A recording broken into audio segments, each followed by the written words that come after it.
যে খবরে নজর রাখবো, তদন্ত অন্তহীনভাবে চলতে পারে না। যেমনটা বলা হচ্ছে যে তদন্ত অন্তহীনভাবে চলতে পারে না। চার্জশিট দাখিলে দেরি হলে মামলার প্রক্রিয়া বাতিলের কারণ হতে পারে মন্তব্য সুপ্রিম কোর্টের। তদন্তকারী সংস্থাগুলির কাছ থেকে ব্যাখ্যা চাইতে বাধ্য নিম্ন আদালত, এমনটাই সুপ্রিম কোর্টের তরফে বলা হয়েছে। সুপ্রিম কোর্টের তরফে এমনটাই মন্তব্য, যেখানে বলা হয়েছে যে তদন্তকারী সংস্থাগুলির কাছ থেকে ব্যাখ্যা চাইতে বাধ্য নিম্ন আদালত। অন্যদিকে তদন্তকারী সংস্থার কাছে ব্যাখ্যা যেরকম দিতে হবে, সেই ব্যাখ্যা চাইতে নিম্ন আদালত বাধ্য। অন্যদিকে যে বিষয় মূলত বলা হচ্ছে, যেখানে তদন্ত চলছে, সেই তদন্ত অন্তহীনভাবে চলতে পারে না, এমনটাই বলা হচ্ছে। চার্জশিট দাখিলে দেরি হতে পারে, তদন্ত অন্তহীনভাবে চলতে পারে না। চার্জশিট দাখিলে যদি বিলম্ব হয়, সেই মামলার প্রক্রিয়া বাতিলের কারণ হতে পারে, এমনটাই শীর্ষ আদালতের মন্তব্য। অভিযুক্তদের তদন্ত অব্যাহত রাখা এবং শেষ পর্যন্ত বিচার প্রক্রিয়া তাদের জীবনের উপর প্রভাব ফেলবে, এই বিষয় দিয়ে অনন্তকাল ধরে তাদের কষ্ট দেওয়া যায় না। চার্জশিট দাখিলে বিলম্বের জন্য তদন্তকারী সংস্থাগুলির কাছ থেকে ব্যাখ্যা চাইতে বাধ্য নিম্ন আদালত।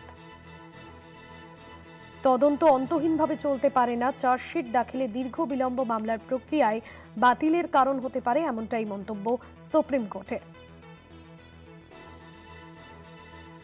বিচারপতি সঞ্জয় কারোল এবং এন কোটেশ্বর সিং এর বেঞ্চের নির্দেশ, আরও তদন্তের অনুমতি দেওয়ার পরে ট্রায়াল কোর্টগুলি কার্যকরী অফিসে পরিণত হতে পারে না। পীযূষ কান্তি নাগ রয়েছেন ফোন লাইনে। পীযূষ কান্তি, সুপ্রিম কোর্টের যে মন্তব্য, কোন পরিপ্রেক্ষিতে সুপ্রিম কোর্টের এই মন্তব্য?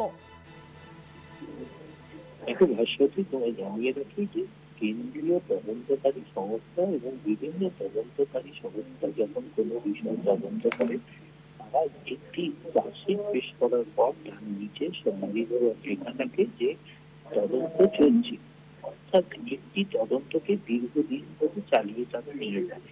এরকমই একজন আইএস অফিসারের মামলায় সুপ্রিম কোর্টের বিচারপতি সঞ্জয় কারোল এবং বিচারপতি এন কোটেশ্বর সিংয়ের বেঞ্চ নির্দেশ দিয়েছে যে তদন্ত অনন্তকাল ধরে চলতে পারে না। চার্জশিট দাখিলের জন্য দীর্ঘ বিলম্বের ফলে মামলার প্রক্রিয়া বাতিল হয়ে যেতে পারে। এই মন্তব্য কিন্তু যথেষ্ট তাৎপর্যপূর্ণ। সুপ্রিম কোর্টের নির্দেশ, তদন্তের অনুমতি দেওয়ার পরে ট্রায়াল কোর্টগুলি কার্যকরী অফিসে পরিণত হতে পারে না। চার্জশিট দাখিলের বিলম্বের জন্য তদন্তকারী সংস্থাগুলির কাছে নিম্ন আদালতকে ব্যাখ্যা চাইতে হবে। এই মন্তব্য করে বিচারপতি আইএস অফিসারের বিরুদ্ধে ফৌজদারি কার্যধারা মামলা 11 বছর ধরে যা জুড়ে ছিল, কিন্তু খারিজ করে দিয়েছে। এই রায় দিতে গিয়ে আদালত পর্যবেক্ষণে বলেছে, এই ধরনের অতিরিক্ত বিলম্ব পুরো মামলাটিকে নষ্ট করার পক্ষে যথেষ্ট।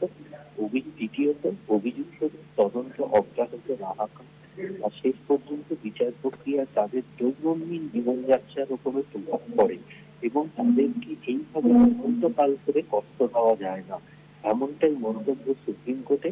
আমরা সাধারণত দেখে থাকি যে ইডি, সিবিআই যে সমস্ত তদন্ত করে, দিনের পর দিন সেই তদন্ত চলতে থাকে এবং তারা একের পর এক চার্জশিট পেশ করে থাকে। আজকে সুপ্রিম কোর্টের রায় কিন্তু সেই সব তদন্তের ক্ষেত্রে যথেষ্ট গুরুত্বপূর্ণ বলে মনে করছে আইনজীবী ভাষ্যটি। একদম, অর্থাৎ এই পরিপ্রেক্ষিতে সুপ্রিম কোর্টের যে মন্তব্য, যেখানে তদন্ত অন্তহীনভাবে চলতে পারে না, চার্জশিট দাখিলে দেরি হলেই সেই মামলার প্রক্রিয়া বাতিলের কারণ হতে পারে, এমনটাই মন্তব্য করেছে সুপ্রিম কোর্ট।